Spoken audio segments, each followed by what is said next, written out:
Welcome to Macabre Theater.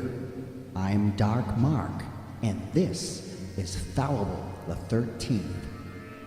Episode 3, May-December Romance, or Manthers of Crystal Lake. The quiet can fool you.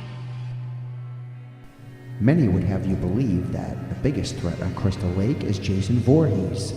What if I were to tell you there was another one that mingles amongst the teen counselors? What is with these movies and the older guys creeping on younger girls? Let's start with Steve Christie from the original. This guy easily looks like he's pushing 40. He hires Alice, who's what, 22, 23, to help him fix up the camp and stay on as what, his assistant? I guess maybe a counselor? At one point there's a scene where Alice is repairing a gutter, and this guy is majorly creeping on her. Come to find out through conversation that something's already happened between these two. This moment plays awkward because she clearly has no interest, and I'm wondering what amount of alcohol he gave her to make it happen in the first place. Seriously, look at this guy.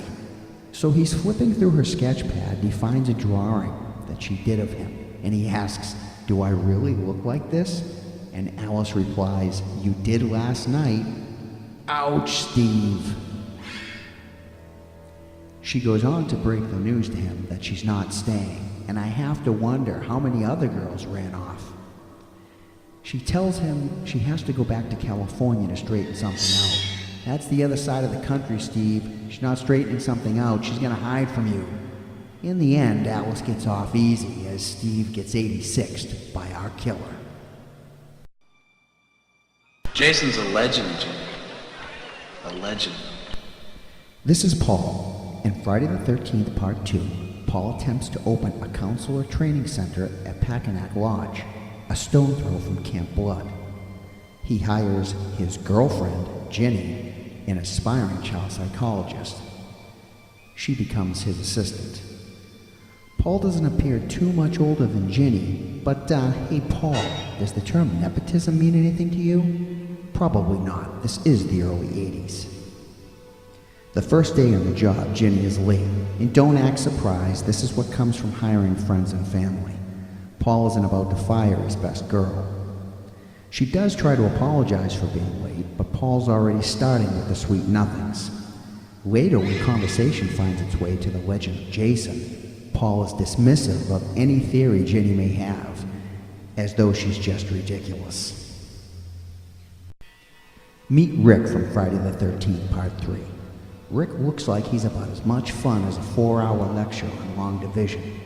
He's at least 35, and Chris is about 23. It's not so much the 13-year difference, but the fact that their relationship started years ago. What's a guy pushing 30 doing with a teenager? They met while she was staying with her parents at their summer cottage. Yikes, what was Rick doing, hanging around the local arcade?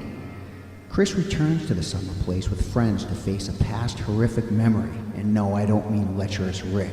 She invites him, and when she arrives, she finds he's already let himself into the place and made himself at home.